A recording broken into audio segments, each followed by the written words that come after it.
Ang Barangay Ginebra ngayon ay nakakatanggap ng mga trade offers pero siyempre hindi nila kaagad-agad yan magagawa dahil nasa kalagitnaan sila ng playoff dito kontra sa Meralco Bolts. Pero yung management ay nakikinig naman dito sa mga offers na yan, pero ang tanong ay tatanggapin kaya. Ang isa doon sa mga posibleng offers dito ay para sa kanilang reserve big man na si Ben Adamos na pinag-iinteresan daw ulit makuha nitong Terra Firma Jeep at nitong NLEX Road Warriors. Pareho nilang gustong makuha itong si Adamos dahil ang dalawang nabanggit na koponan ay parehong nangangailangan ng sentro. Alam nating maaga na eliminate itong Terra Firma at itong NLEX wala na rin. So hindi na nakapagtataka na gusto nilang makuha si Adamos dahil pareho silang nangangailangan ng sentro.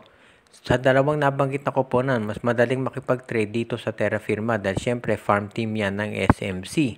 So, ang tanong ay dyan kaya dalhin ito ng Barangay Ginebra pagkatapos ng conference na ito. Posible na itong si Ben Adamos ay i-trade para kay Kim Marcarino, although ayon doon sa mga insiders itong si Carino baka ma-trade yan dito sa San Miguel. So kung dito sa Terra Firma dadalhin si Adamos baka first round draft pick ang maging kapalit. Samantala naman kung sa index ibibigay ng Ginebra itong si Ben Adamos, posible na baka first round draft pick o kaya si Jonel Policarpio o Brandon Ramirez ang ipalit naman dyan ng Road Warriors. Hindi pa natin natitiyak pero ang maliwanag dito mukhang magkakaroon ng major changes dito sa lineup nitong NLEX Road Warriors, Terra Firma Jeep at ang Ginebra ay masasama dito sa trade. As much as possible ayaw gumawa ng major trades ng Ginebra dahil gusto nila syempre na mapanatili itong kanilang magandang lineup sa ngayon.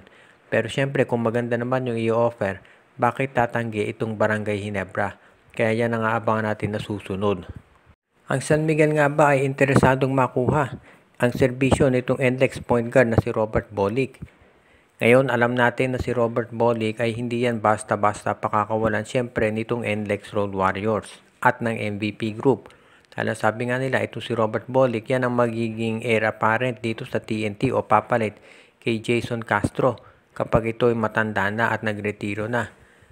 Ang tanong naman, itong San Miguel mukhang determinado raw na makuha itong si Robert Bolick at baka i-offer nila yung first round draft pick ng Terra Firma bilang kapalit. Hindi pa natin natitiyak kung matutuloy nga itong trade na yan pero mukhang nagbabalak daw talaga ang San Miguel dahil nangangailangan sila ngayon ng point guard na magagamit na paparehas dito kay Wami Tiongson. Dahil sa ngayon, ang problema ng San Miguel, scorer nga itong si Tiongson, pero yung mga backup naman niya, itong si Chris Ross at si Simon Enciso, ay nag-i-struggle sa scoring, kaya hindi nakapagtataka na gusto ng San Miguel na meron pa silang isang point guard na magamit. Ngayon, doon si Robert Bolick, alam natin, isa yun sa pinakamahusay na point guards dito sa PBA, kaya hindi nakagugulat na gusto siya makuha ng San Miguel. Pero ang tanong, meron kayang may offer ang Beermen? Itong first round draft pick ng Terra Firma, baka mapag-isip dyan ang NLEX kung sakasakali. Pero ang tanong ay kaya bang ibigay yan talaga ng SMC dahil kung big man ang sasali dito sa susunod na draft, baka magdalawang isip sila na i-trade yan para dito kay Robert Bolick. Pero sa totoo lang, wala namang ibang pwedeng ibigay ang SMB bukod dito sa first round draft pick ng Terra Firma unless of course si CJ Perez ang ipalit. Pag si Perez ang kapalit, papayag siguro NLEX. Pero hindi naman yan pakakawala ng management. Kaya sa ngayon, pinag-iisipan pa raw ng SMB kung sino pwede nilang i-offer para makuha itong si Robert Bolick mula dito sa NLEX Road Warriors dahil talagang mukhang determinado ang management na gawin yan. Eliminated na po ang Magnolia Chicken Templados pagkatapos nilang matalo dito sa Northport Batangpier. At ang tanong ngayon ng karamihan ay kung anong mga pagbabago ang pwedeng mangyari dito sa Magnolia ngayong sila ay nalaglag na. Ang natitira na lamang SMC team dito sa playoffs ay ang Barangay Ginebra at maraming ang fans na nagsasabi. Partikular na yung fans ng Magnolia at San Miguel naman napabayaan na yung team nila dahil masyadong nag-focus ang management dito sa SMC, sa Ginebra. Pero ngayon, sabi nga nila tapos na yan. So ang tanong, ano kayang pwedeng mangyari dito sa Magnolia? Unang-una, sigurado magkakaroon ng mga trades dyan. Walang duda doon dahil nakita na natin kahit na lumaban ng Magnolia, parang hanggang doon na lang talaga ang kaya nila. So, ibig sabihin kinakailangan na ng pagbabago dito sa kanilang roster. Ang mas mabigat na tanong dyan, ano ba ang gagawin dito kay Coach Chito Victolero? Nakaabot nga siya ng playoffs pero nalaglag agad. At sa totoo lang, ang talaga naman gusto ng Magnolia ay manalo ng kampiyonato. Mahirap yung ganitong sitwasyon na nakaabot ka lang ng quarterfinals ay masaya na. Siyempre, hindi ganyan dapat sa Magnolia. Dahil ang gusto ng Magnolia ay mag-champion. So sa ngayon, ang tanong ay kung mapapalitan na si Victorero at ayon dito sa mga insiders, mukhang ganyan nga ang magiging sitwasyon.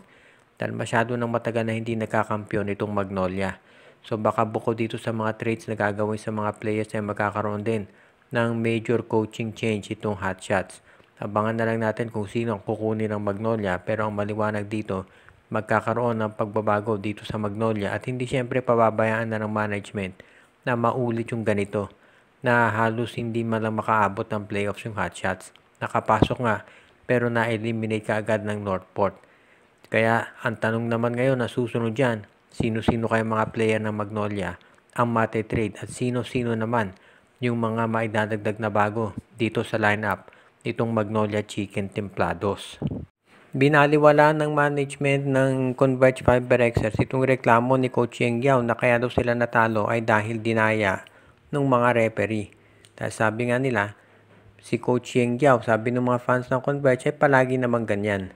Never pa ito natalo dito sa PBA o dito sa kahit anuman liga actually. Dahil ang palaging nangyayari ay dinadaya daw ito ng mga referee. So ibig sabihin hindi na bago para dito sa mga fans ng Converge itong sinasabi ng line-up nitong si Coach Yeng Yao na sila ay nadaya daw. Dahil every time na matatalo naman ng rain or shine, palaging yung referee sinisisi. So kung ikaw ang Converge, dapat mag-focus ka na lang dito sa magiging laban ninyo sa Game 2 para matapos na yan. Kapag nagkataon, haharapin itong Converge Fiber Xers, itong TNT Tropang Giga dito sa semifinals kapag tinalo nila itong ROS. Matinding challenge yan para sa Converge pero syempre hindi sila pwedeng pag-isip kaagad tungkol dito kay Ronde Hollis Jefferson. Kinakailangan muna nilang i-considera itong magiging laban nila kontra dito sa Rain or Shine dahil siguradong papalag ang koponan ni Coach Yeng Yao.